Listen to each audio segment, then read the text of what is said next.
اس میں میں ایک ضمنی سوال چھوٹا سا اس لیے کروں گا کیونکہ میں بھی اس میں کو تھوڑا بہت مجھے بھی پتہ ہے کہ میں نے جب ابھی ریفرنس فائل نہیں ہوا تھا قاضی فائز عیسیٰ صاحب کے خلاف، تو میں نے ایک کالم لکھا جو روزنامہ جنگ میں شائع ہوا، اور میں نے اس میں وارن کیا کہ قاضی فائز عیسیٰ صاحب کے خلاف کچھ ہونے والا ہے، یہ مت کریں۔ تو مجھے پرائم منسٹر عمران خان صاحب نے بلایا، اور اتفاق سے نعیم الحق صاحب اس وقت بھی وہاں پہ موجود تھے، اور ایک اور ہمارے صحافی دوست بھی موجود تھے۔ تو مجھے عمران خان صاحب نے کہا کہ یار یہ آپ کو کسی نے غلط بتایا، ہم قاضی فائز عیسیٰ صاحب کے خلاف کچھ نہیں کرنے والے، کیونکہ مجھے تو معیشت جو ہے وہ بحال کرنی ہے، میرے پاس اتنا ٹائم نہیں ہے کہ میں ججوں سے لڑتا پھروں۔ لیکن کچھ دنوں کے بعد پھر ریفرنس فائل ہو گیا۔ تو یہ عمران خان صاحب کو کہیں سے دباؤ تو آیا ہوگا نا، یا کسی نے کنونس تو کیا ہوگا نا کہ بھئی آپ کو یہ کام کرنا ہے؟ جی بالکل ہو سکتا ہے، اس پہ باقاعدہ ایڈوائز دی ہوگی انہوں نے، کیونکہ یہ از خود تو ان کو کوئی ضرورت نہیں تھی۔ جیسا میں نے کہا کہ جہاں تک پی ٹی آئی کا تعلق ہے،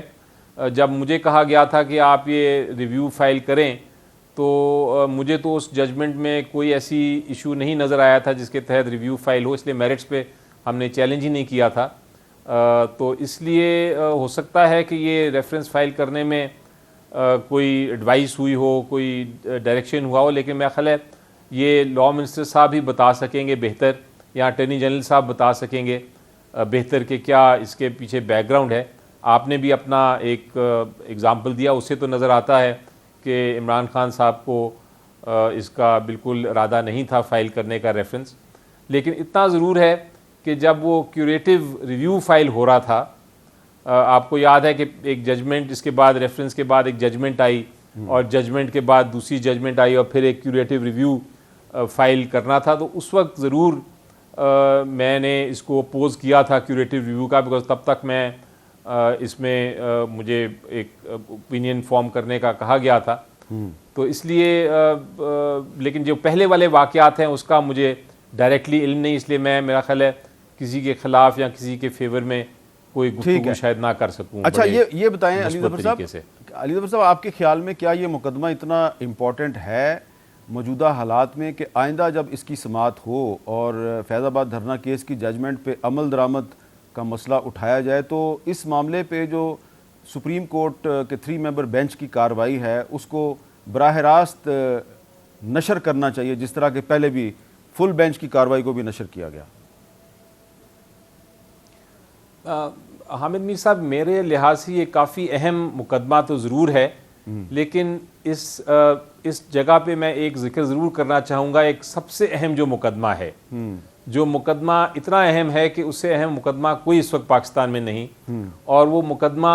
صرف وہ اس میں آئینی مسئلہ نہیں، وہ مقدمہ میرا اور آپ کا مقدمہ بھی ہے، اور وہ ہے 90 دن کے الیکشن کا مقدمہ۔ بالکل یہ میٹر سپریم کورٹ کے پاس پینڈنگ ہے۔ میری نظر میں اس مقدمے کو سپریم کورٹ کو اٹھانا چاہیے، اس میں تاخیر نہیں کرنی چاہیے کیونکہ ٹائم گزر رہا ہے، اور اس کے اوپر فیصلہ کرنا چاہیے، اور اس کو بے شک براہ راست دکھا دیں۔ لیکن براہ راست دکھانے کا ایک میں آپ کو اور پوائنٹ بتا دوں، کیونکہ آج میں کیس میں تھا جہاں اس کی بات ہوئی تھی براہ راست دکھانے کی، جو کورٹ پروسیڈنگز ہیں، تو چیف جسٹس صاحب نے یہ کہا تھا کہ ابھی اس کے اوپر کمیٹی بیٹھے گی، اور وہ بیٹھ کے ابھی فیصلہ کرے گی کہ اس کے کیا رولز اینڈ ریگولیشنز بنانے ہیں۔ تو وہ پہلا صرف ایک پائلٹ پروجیکٹ تھا، ابھی اس کی ڈیٹیل جب رولز آئیں گے تو پھر ہم فیصلہ کریں گے کہ کون سا مقدمہ براہ راست دکھانا ہے اور کون سا نہیں۔ تو وہ تو معاملہ ایک آگے جگہ چل رہے گا، لیکن یہ جو 90 دن والا کیس ہے نا حامد میر صاحب، بالکل یہ بہت ضروری ہے، کیونکہ ہمارے سارے مسئلوں کا اور ہر مسئلے کا حل ہوتا ہے۔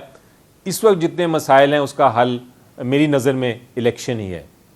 یہ آپ نے ایک بڑی اہم بات کی ہے، اور یقیناً یہ جو معاملہ ہے اس کو سپریم کورٹ کو جلد از جلد ٹیک اپ کرنا چاہیے۔ اس پہ ہم مزید بات کرتے ہیں ایک وقفے کے بعد، لیکن وقفے سے پہلے میں ذکر کرنا چاہتا ہوں کہ کل 12 ربیع الاول ہے، اور اس وقت آپ کو میرے پیچھے جو پارلیمنٹ ہاؤس کی بلڈنگ نظر آ رہی ہے، اس پہ چراغاں بھی کیا گیا ہے، اور جو دنیا بھر کے مسلمان ہیں وہ 12 ربیع الاول کو بڑے عقیدت اور احترام سے مناتے ہیں۔ لیکن ساتھ ہی ساتھ ہمیں یہ بھی یاد رکھنا چاہیے کہ 12 ربیع الاول کا ایک پیغام یہ بھی ہے کہ ہمیں اپنی زندگیاں جو ہیں وہ اپنے پیارے نبی حضرت محمد صلی اللہ علیہ وآلہ وسلم کی جو تعلیمات ہیں اس کے مطابق بھی گزارنی چاہیے، اور جو پہلا ایک ریٹن کانسٹیٹیوشن تھا وہ بھی ہمارے پیارے نبی حضرت محمد صلی اللہ علیہ وسلم نے میثاق مدینہ کی صورت میں دیا تھا. تو کانسٹیٹیوشن کا بھی بڑا